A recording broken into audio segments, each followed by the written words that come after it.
Herança. O verdadeiro motivo pelo qual a família do Silvio Santos não parou de frequentar a casa dele na quarentena. Mentira. O motivo é saudades. Mentira. Eu nem sei se a família do Silvio Santos está frequentando a casa dele. Mas se eu fosse a Patrícia Bravanel, eu ia dar esse golpe do baú da felicidade. Na verdade, herança é o motivo pelo qual Chaves saiu do ar no canal do Silvio. Sim, o seriado deixou de passar em toda a América Latina por causa de um impasse entre os herdeiros e a Televisa. Eu imagino eles negociando. Eu quero 7 sanduíches de presunto e 12 churros.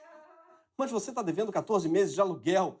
Enfim, nesse programa, a gente vai te provar que herança é o mal do mundo. E como todos os males do mundo, fica pior no Brasil. Não faz muito tempo que Eduardo Bolsonaro deu sua declaração mais assustadora. Eu vou herdar o Brasil do meu pai, ele disse. Sim, não bastasse o Jair, ao fim disso tudo vai vir o filho do Jair, depois dele provavelmente o filho dele, no caso a filha dele. Sim, afinal a gente descobriu, no chá de revelação que o Eduardo deu, a gente descobriu que ele deu também uma fraquejada. Muito frustrante, aliás, esse chá. Não por descobrir que é menina, a filha dele, mas porque um chá de revelação na família Bolsonaro, você esperava uma revelação melhor, né? A Michelle é filha do Queiroz, que é amante do Carlos, gente! Não. Foi só tipo, é menina, foda-se. O que esse chá revelou pra mim mesmo é que o Eduardo atira muito mal. Porque olha a distância que ele tomou do balão.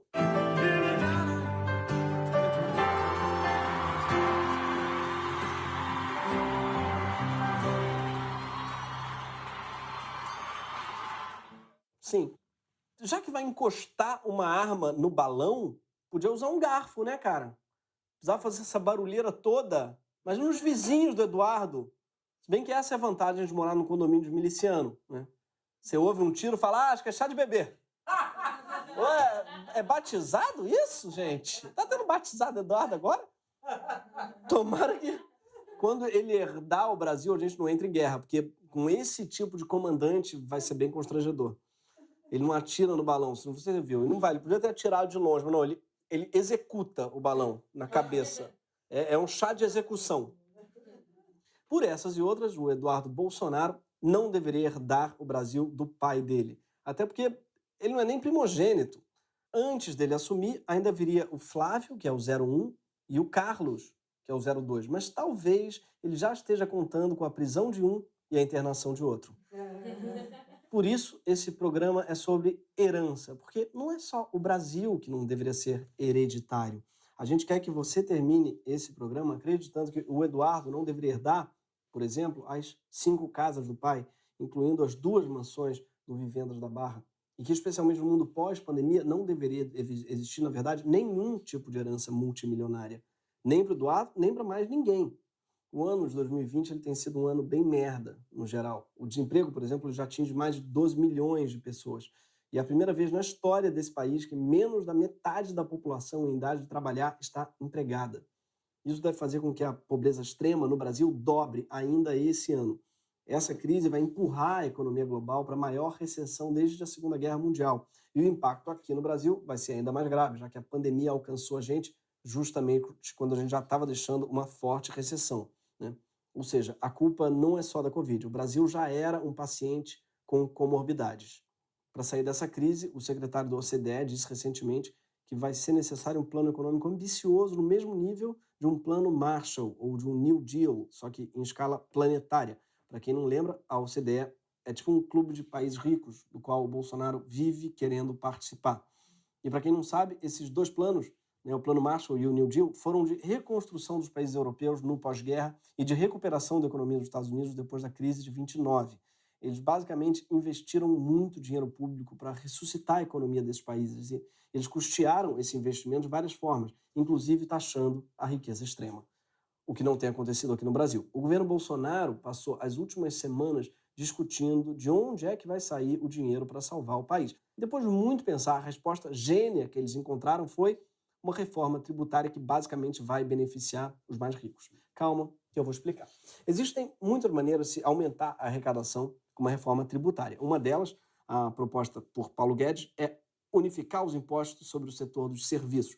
Hoje, empresas pequenas desse setor pagam menos impostos que empresas grandes. Guedes quer que todas paguem a mesma coisa. com exceção de 3 tipos de empresas, que essas sim pagariam menos: seguradoras, planos de saúde e bancos. Afinal, todos sabemos que o Itaú ele tem mais de 70 anos, então ele é grupo de risco. Falando sério, nesses últimos 3 meses, o Itaú teve queda assim, de quase 50% no lucro. E lucrou só 3,4 bilhões. Tadinho do Itaú. Deve ser por isso que aquelas bicicletas estão tudo fodidas, caindo nos pedaços. A reforma tributária proposta, ela também não aumenta as taxas sobre coisas de rico, que hoje muitas vezes são isentas de imposto. O IPVA, por exemplo, ele isenta aeronaves e embarcações. Sim, no Brasil, jatinhos, helicópteros, jet skis, lanchas, iates, nada disso paga IPVA. Isso representa uma perda de arrecadação de quase 5 bilhões de reais por ano. Isso é uma espécie de bolsa cuzão bilionária. Que esse parece ser o critério, né? Oi, deixa eu ver aqui se seu veículo é de cuzão. Jet ski é de cuzão, sim, tá isento. Pode, não precisa pagar não. O senhor é cuzão, então. Já carros populares e motos são altamente tributados. Essa não é, claro, a única maneira de fazer uma reforma tributária. A oposição, por exemplo, apresentou no Congresso uma proposta que mexe no imposto de renda e do patrimônio, que é uma coisa que o Chile, por exemplo, acabou de fazer agora, aumentando os impostos para rico e beneficiando os idosos. O plano do Chile ele tem bons precedentes históricos. Depois da Segunda Guerra Mundial, muitos países aprovaram alíquotas máximas de imposto de renda de até 90% para os mais ricos. Por quê? Porque eles não consideravam moralmente aceitável que pessoas tivessem um rendimento acima da média em tempos de crise. O Brasil mesmo chegou a ter uma alíquota máxima de 60%. Hoje, ela é de 27,5%. E esse mesmo imposto de renda é pago para alguém que ganha R$ 5.000 por mês e para alguém que ganha R$ 500.000 por mês. Nosso imposto de renda máximo está abaixo das taxas praticadas por lugares como Estados Unidos, Alemanha, Reino Unido, Bélgica, França, Portugal, Japão, Itália, Argentina, Chile, Uruguai, Peru, Colômbia, Nicarágua, Venezuela, Índia e Turquia. O nosso imposto de patrimônio está no mesmo patamar de vergonha. Para quem é dono de terras, por exemplo, o Brasil é um oásis. Sim, o ITR, que é o imposto que incide sobre a propriedade rural, ele é praticamente inexistente por aqui.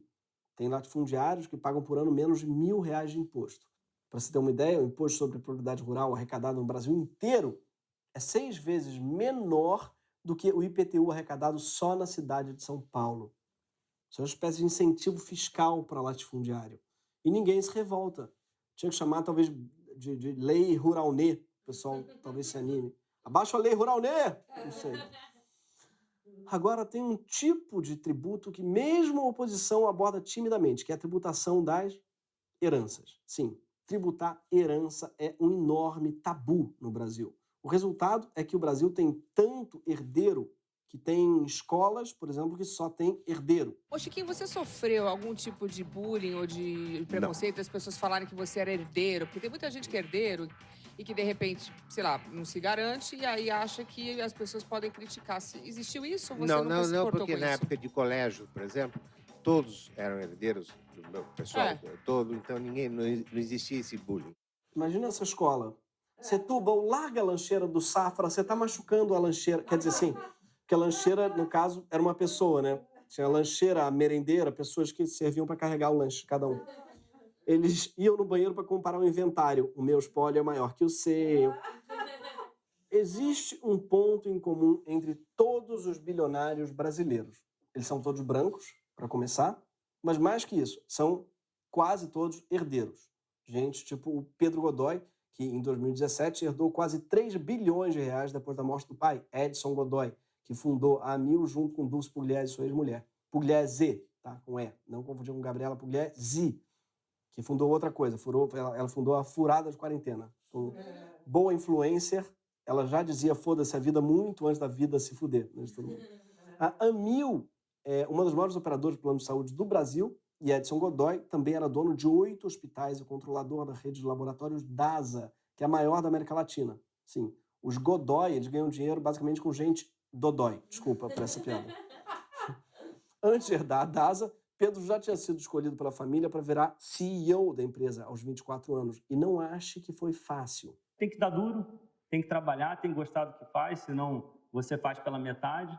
A gente começou uma grande reestruturação da companhia, mudamos time, estamos mudando cultura, implementando meritocracia na companhia. Às vezes, em reunião, a gente vai em reunião quando não sabem que eu sou o presidente, nem olham para mim porque acham que eu sou estagiário ali ou analista na reunião. Sim, depois que ele teve o mérito de ser filho do principal acionista da empresa e virar CEO aos 24 anos, ele decidiu implantar a meritocracia. E como ele nasceu rico, ele não deve acreditar só em meritocracia, como em reencarnação também. Porque o único jeito dele merecer esse cargo é ter se ferrado muito em vidas passadas. Aliás, deve ser por isso que tem tanto milionário budista. Não, eu trabalhei muito em outra vida, então essa aqui eu já nasci aposentado. O Brasil é um paraíso dos herdeiros. Ele é um Eldorado dos Mansur. Ele é uma Wakanda dos Marinho. A nossa tributação de herança é uma das menores do mundo, cerca de 4%, podendo chegar no máximo a 8%, dependendo do estado. Se a gente fosse igualar a nossa taxa de outros países da América do Sul, como o próprio Chile, a gente teria margem para pelo menos triplicar a arrecadação com herança. A média lá é de 15%. Daria uns 20 bilhões de reais, ou todo o dinheiro tirado da educação no Brasil ano passado, com a desculpa que não tinha dinheiro. Ou 7 vezes o valor cortado da ciência. Se a gente levasse a nossa taxação máxima sobre heranças para o nível dos Estados Unidos, sim, dos Estados Unidos, por exemplo, que é onde é 40%, o Pedro Godoy teria que ter pago quase 1,5 bilhão de reais de imposto sobre a sua herança. Se a gente tivesse a alíquota máxima da Bélgica, que é 80%, Pedrinho teria ficado com apenas 600 milhões de reais, que é quase o dobro do maior prêmio da Mega Sena. Né? O maior prêmio que a Mega Sena já pagou. O que prova que não dá para você deixar um super herdeiro pobre. Não é à toa que a gente tem herdeiro a dar com pau no Brasil. São Paulo, por exemplo, é a terceira cidade em todo o mundo com o maior número de bilionários que herdaram sua fortuna. No Brasil, pelo menos metade dos bilionários são herdeiros. Para vocês terem uma ideia de como isso é alto, nos Estados Unidos são 28%. No Sudeste Asiático, eles são 30%. Nosso número é maior até do que o do Oriente Médio, um lugar onde tem gente que herda poço de petróleo. Sim, para bilionário, o Brasil é uma espécie de califado. Deve ser por isso que as nossas revistas de fofoca chamam todo mundo de herdeiro. Quando pequeno, né? E quando cresce, chamam de empresário. E quando envelhece, chamam de patriarca. São as 3 fases da vida do Pokémon bilionário. Pode não fazer nada, é empresário. Ou é o patriarca do clã. A gente tem tanto herdeiro que acabou nascendo uma indústria ao redor. Sim, existem serviços como o Clube dos Herdeiros. Para quem nunca herdou um império, essa parece a solução para todos os problemas. Mas será que são mesmo somente alegrias? Infelizmente, não. Tudo na vida vem com seu ônus e com seu bônus. O herdeiro, na verdade, ele tem muito mais responsabilidade. A gente herda ônus e bônus e percebe desde cedo que os ônus são bem maiores do que os bônus. O herdeiro não está feliz? Dá o ônus que passa. Relaxa o ônus. Abre o ônus para a galera. Põe esse ônus para jogo, herdeiro. Não precisa dar tudo. Dá 80% desse ônus. Tá? Já tá bom. Essa história toda que eu estou contando não é nem um pouco nova. Por quê? Porque os herdeiros dominam o debate econômico brasileiro. Isso daí desde a fundação do país. A colonização portuguesa começou com a criação de 14 capitanias hereditárias distribuídas para a nobreza de Portugal. Imagina, de repente, chegarem para você dizendo: opa, você herdou Pernambuco. Parabéns, a gente não avisou ninguém lá. Tá? Talvez te confundam com um estagiário, mas tenta implantar a meritocracia. O seu objetivo é mudar o mindset dos capinauá. As capitanias elas não podiam ser vendidas, somente transferidas de pai para filho. Ou seja, os nossos primeiros herdeiros, quer dizer, herdeiros não, segundo o general Mourão, eram empreendedores. Eram stakeholders de DNA. E é claro que não deu certo. Alguns donatários não tinham a menor experiência em gestão e nem chegaram a assumir a capitania que eles tinham ganhado. Ai, mas ainda é uma preguiça, tipo, pô, é mal longe aquilo lá, sabe? Tipo, nem sei se eu quero ser capitão, eu tô fabricando cerveja, me deixa. Enfim, esse sistema ele fixou pelos próximos 500 anos da nossa história uma relação de terra, herança e poder que foi o que levou a gente para essa situação atual, em que o nosso presidente ainda é um capitão e o filho dele ainda acha que é hereditário. E em que falar de taxar a herança é um tabu. Mais tabu que dá o ônus. Assim como o Mourão, muita gente trata os herdeiros como grandes empreendedores. A revista Forbes, por exemplo, tem uma matéria em que apresenta Gilberto Schincariol, um dos herdeiros bilionários da cervejaria Schincariol, e olha como é que o texto começa. Eles ainda não chegaram aos 40, mas já conquistaram o primeiro bilhão. O Joaquim Carioca ter conquistado o primeiro bilhão é tipo dizer que eu conquistei minha calvície. Porque tu não conquista isso, assim, quando você é um herdeiro bilionário. A última chefe de Estado que tentou mudar a legislação e aumentar o imposto sobre herança foi a Dilma, em 2016. Vocês sabem muito bem o que aconteceu com ela depois. A proposta da Dilma era de que heranças com valores acima de 5 milhões fossem taxadas progressivamente entre 15% e 25%. Ou seja, um valor muito baixo ainda comparado com a Europa e os Estados Unidos. E com o que a gente está defendendo aqui nesse programa, mas esse projeto de lei tímido da Dilma foi barrado por quem? Pelo Michel, o patriarca da família Temer, dona de um patrimônio de mais de 30 milhões de reais. Michel, pai de Michelzinho, a criança de 10 anos que tem um patrimônio de 2 milhões de reais. E dá para entender o Temer não querer taxar a herança, porque ele está de olho no dia em que ele vai herdar a fortuna do Michelzinho, daqui a uns 80 anos, sei lá, vai saber.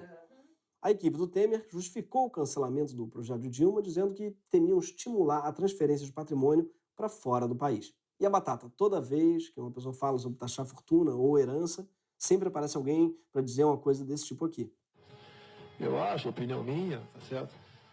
Não tem que ter imposto de grande fortuna, não tem que ter imposto de herança, tá?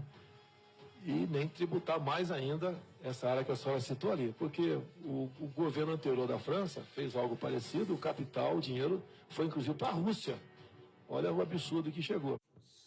O Bolsonaro, o dinheiro, é tipo o terrorista do Porta dos Fundos. Você assusta, ele vai para a Rússia. Como pode 2 presidentes serem contra uma medida positiva para o Brasil porque eles têm medo dos ricos começarem a cometer crimes para fugir de imposto? Sim, gente, crime. Não tem outro jeito desses caras fugirem com o dinheiro deles sem pagar imposto. Eles podem até mandar a grana toda para um paraíso fiscal, mas fazer isso sem declarar transferência, sem pagar tributos, é crime de sonegação. Sim, sonegação é crime. É tipo aquela vez que perguntaram para o Zeca Pagodinho se ele era a favor da legalização do jogo do bicho, e ele respondeu: ah, é ilegal, é?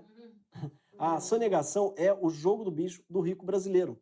Além de aumentar nossa arrecadação, taxar as heranças também teria um efeito muito positivo na vida dos herdeiros.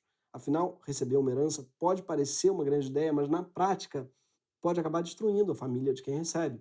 Como bem sabe quem assistiu a série Succession ou qualquer programa da Rede TV.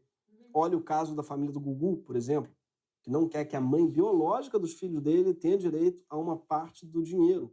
Inclusive, os filhos da mãe não querem, sem duplo sentido. Ou a disputa pelo espólio do ator e diretor Marcos Paulo, que se arrastou durante anos até finalmente ser concedido à sua viúva Antônia Fontinelli, né, que agora está arriscando parte do dinheiro, acusando os irmãos Neto de incitação à pedofilia, o que não parece um investimento sólido, mas para quem já tentou ser atriz da Record, talvez faça sentido. E tudo isso sem falar num caso extremo, como o da Suzane von Richthofen, que matou os pais para ficar com a herança e acabou ficando sem os pais e sem a herança.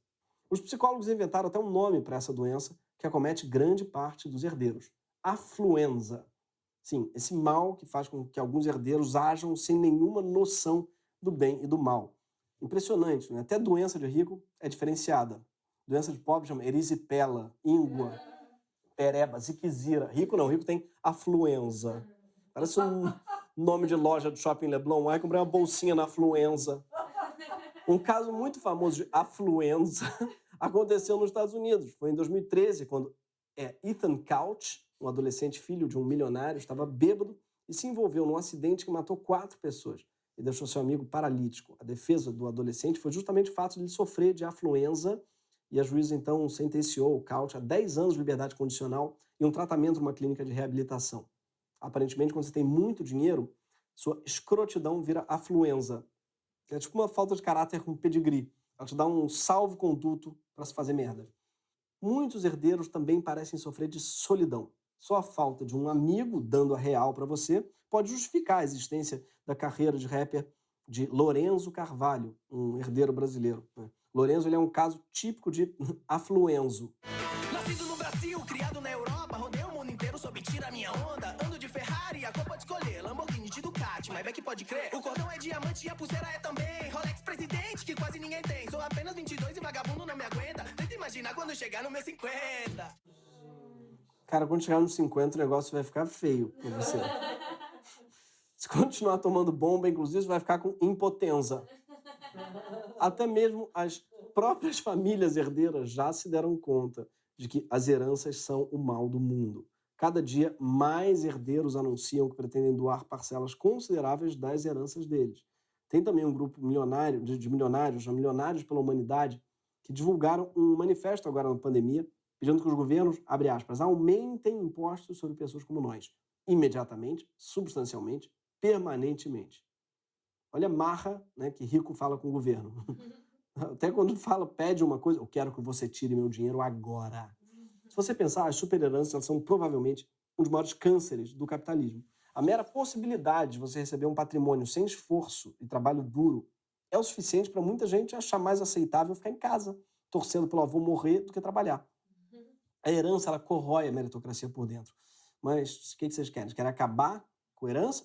Jamais. A gente não, o contrário disso. O que a gente quer é herança para todo mundo. O ganhador do Nobel de Economia, Thomas Piketty, por exemplo, ele defende a taxação de quase 90% das heranças bilionárias e a criação de uma herança universal. A ideia dele é que todo jovem receba uma herança, uma quantidade razoável de dinheiro ao completar 25 anos. Para os liberais entenderem, é como se o mundo fosse uma grande empresa e a parte da herança que todos recebem fosse a participação nos lucros. A proposta de Piketty é muito criticada pelos discípulos de outro economista, o liberal Milton Friedman.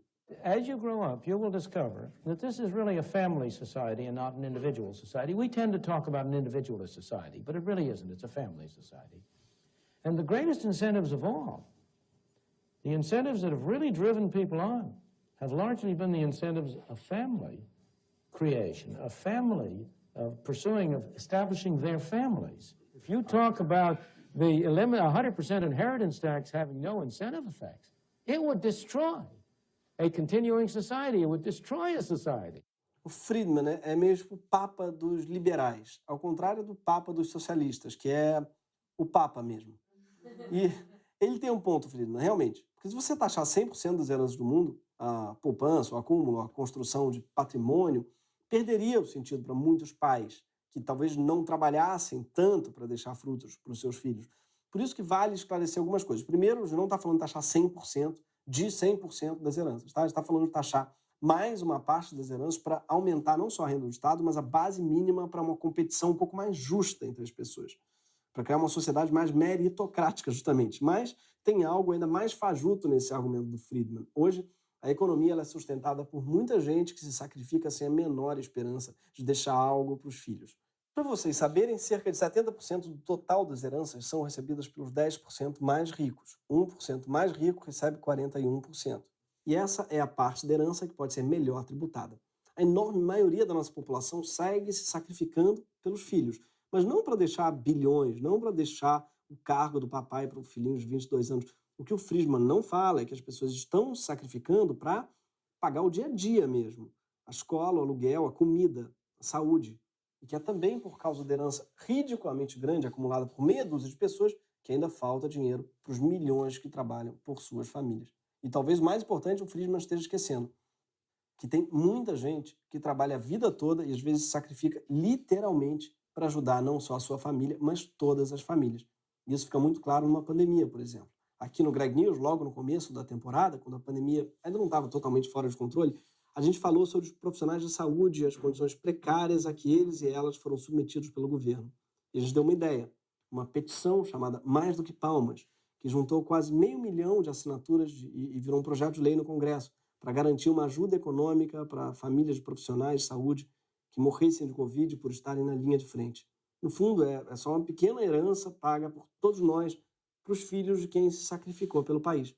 E o projeto foi aprovado por unanimidade na Câmara e no Senado. E sabe o que aconteceu? Essa semana, Bolsonaro ele vetou o projeto. Sim, Bolsonaro, que tem um filho que acha que vai herdar o seu cargo e que queria deixar uma embaixada para o filho de presente. Ele acha que as famílias dos que morreram para salvar outras famílias não merecem nada do Brasil. O mesmo Bolsonaro que é contra taxar a herança dos bilionários desse país. Enfim, a gente sabe que herdeiro de fortuna adora bater no peito e dizer que trabalha ou que sua família construiu um grande patrimônio, mas construiu no sentido de estocar o dinheiro do lucro que, se fosse melhor distribuído, poderia ter sido o pequeno patrimônio de quem trabalha nessas empresas. Por um lado, Se o seu tataravô se sacrificou por você, não seria justo com ele que você não pudesse usufruir de uma parte desse sacrifício que ele fez. Mas, por outro lado, ao longo de boa parte da nossa história, pessoas foram escravizadas. Talvez, inclusive, pelo seu tataravô. Por que o neto de uma pessoa que deu duro a vida inteira no engenho de açúcar, por exemplo, não pode usufruir do sacrifício do antepassado dele? Mas os descendentes do dono do engenho podem. Ou os médicos, as médicas, enfermeiras, que estão salvando vidas. Com uma taxação justa sobre as heranças, como a defendida por Piketty, o mundo ele pode virar uma grande escola do Chiquinho Scarpa, composta só por herdeiros. Porque ou herança é um direito para todos, ou não é para ninguém. Está mais do que na hora da gente liberar esse ônus. Esse foi o Greg News. Até mais, gente.